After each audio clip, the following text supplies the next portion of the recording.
At isa lang ang pinag-uusapan ngayon, Karex. Itong katatapos na 2025 midterm election, abay kinakasa na kaagad dito sa Nueva Ecija. Para lang sa kalaman mo Karex Kami po yung taga San Leonardo, Nueva Ecija at napakatagal na po naming sumusubaybay sa programa nyo Tanong lang namin, Karex, sino kayang umali ang makakalaban ngayon ni Jay Vergara Teka, pag-usapan nga natin At mukhang trending ngayon sa social media yung binitawang salita ni 3rd District Congressman Jay Vergara na halagang 5,000 sa 1 million. Ang tanong yung bang binabanggit, Karex, na 5,000? Kung kaya nila 5,000 times 1 million, oh baby. 5 billion pesos yun. Pagka ganon, laban na Vergara.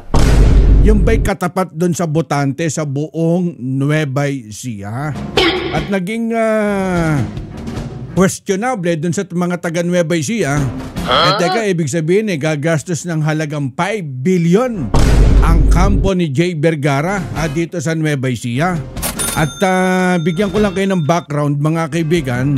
Mukhang nakakalamang ngayon sa karera ang family Vergara. Bakit kamo?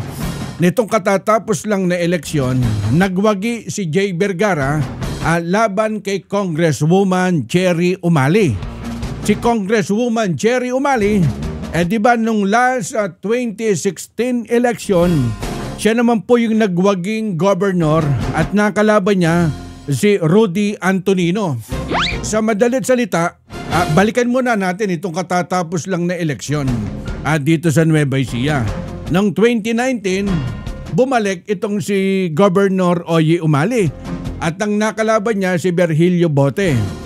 Noong 2022, si Governor Oye Umali tumakbo uli at ang nakalaban niya si Palayan City Mayor Ryan Cuevas. Napakalaki na lamang doon 459,000 mga kaibigan. Nitong katatapos lang na 2025 election, tumakbo uli itong si Governor Oye Umali at nakalaban niya uli itong si Virgilio Bote.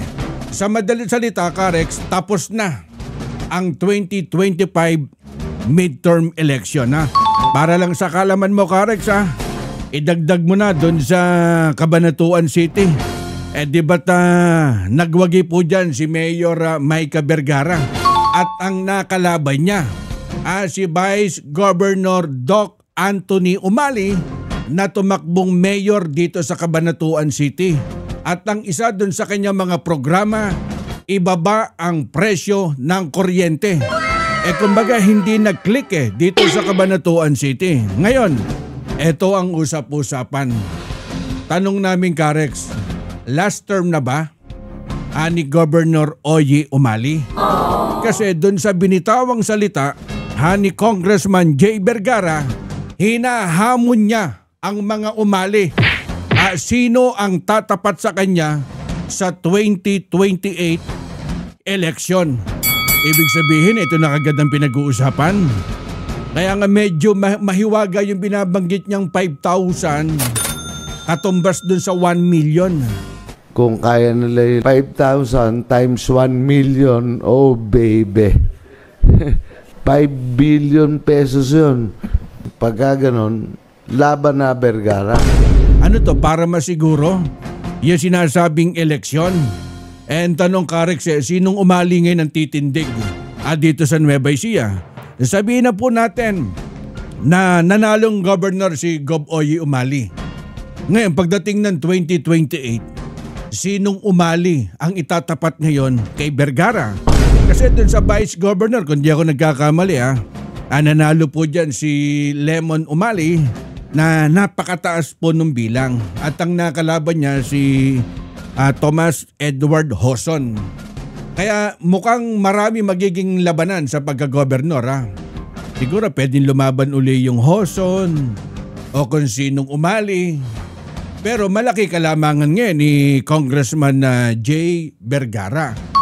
May mga nagsasabi, yung estado ba ng kalusugan ni Jay Vergara, Karex, sasapat pagdating dun sa 2028 election.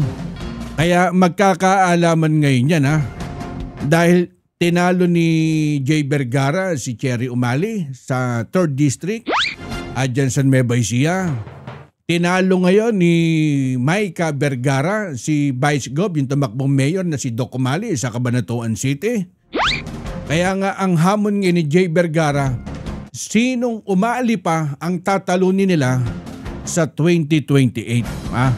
Kaya nakaantabay ang taga Nueva Ecija dahil napakaaga na nagdeklara ni Congressman Jay Vergara doon sa kanyang social media page, mga kaibigan. Ako na lalaban na governor ng lalawigan ng Nueva Ecija. Umani ng iba't ibang papuri. May mga nagsasabi, grabe ka naman. Ibig sabihin Congressman Jay na-predict mo na kagad na kaya mong talunin ang Umali. And then dun sa binitawan ni Jay Vergara, mga kaibigan, kumbaga may napatunayan yung mama Bakit ka mo? Tinalo si Cherry Umali. Tinalo si Mayor Doc Umali. Kaya antabay tayo dyan sa Nueva Ecija kung sino ang babangga ngayon kay Jay Vergara.